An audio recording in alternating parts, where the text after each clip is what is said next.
Hi అండి. మనకెప్పుడైనా దోశ తినాలనిపిస్తే పిండి నానబెట్టి, మిక్సీ పట్టి, రుబ్బి అప్పటికప్పుడు దోశలు వేసుకుంటాం కదా! అలా కాకుండా మార్నింగ్ హడావిడిలో ఎప్పుడు ఆ ఇడ్లీలు, దోశలు వడలే కాకుండా ఇలా ఇన్‌స్టాంట్‌గా మైసూర్ పప్పు దోశ ట్రై చేయండి. చాలా బాగుంది టేస్ట్ అయితే. దోశ మనం ఏ విధంగా చెప్తే ఆ విధంగా వింటుందండి. మనకు మెత్తగా కావాలనుకుంటే మెత్తగా, సాఫ్ట్‌గా వెళ్తుంది. కొంచెం కడక్ కావాలనుకుంటే కడక్‌గా వెళ్తుంది. టేస్ట్ అయితే సూపర్‌గా ఉంది. ఇప్పుడు ఇక్కడ ఒక బౌల్‌లో మీకు కావాల్సినంత మైసూర్ పప్పు తీసుకొని కొంచెం పెసరపప్పు చల్లనట్టు అందులో చల్లేసి వాటర్ పోసేసి 2 టైమ్ ఫ్రెష్‌గా కడిగి మునిగేంత వరకు వాటర్ పోసి 1 గంట వరకు నానబెట్టుకోవాలి, సరిపోతుంది. మనం మిక్సీ పడతామన్నప్పుడు పప్పుని అందులో వేసేసి కొద్దిగా అల్లం ముక్క, ఒక 1/2 కప్పు బాంబే రవ్వ, ఒక 4, 5 పచ్చిమిర్చి, 2, 3 పెద్దగా కట్ చేసిన టమాటా ముక్కలు క్యాప్ పెట్టేసి ఫైన్గా మిక్సీ అయితే పట్టుకోవాలి పేస్ట్ లాగా. దీన్ని ఒక బౌల్లోకి ట్రాన్స్ఫర్ చేసుకొని ఇందులో రుచికి సరిపడా సాల్ట్, కొద్దిగా వాటర్ పోసేసి కలిపి పక్కన పెట్టేసుకోవాలి.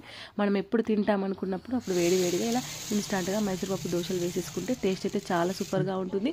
ముఖ్యంగా డైట్ ఫాలో అయ్యే వాళ్ళకు, బరువు తగ్గాలనుకుంటే మంచి రెసిపీ అని చెప్పొచ్చు. మీరు కూడా తప్పకుండా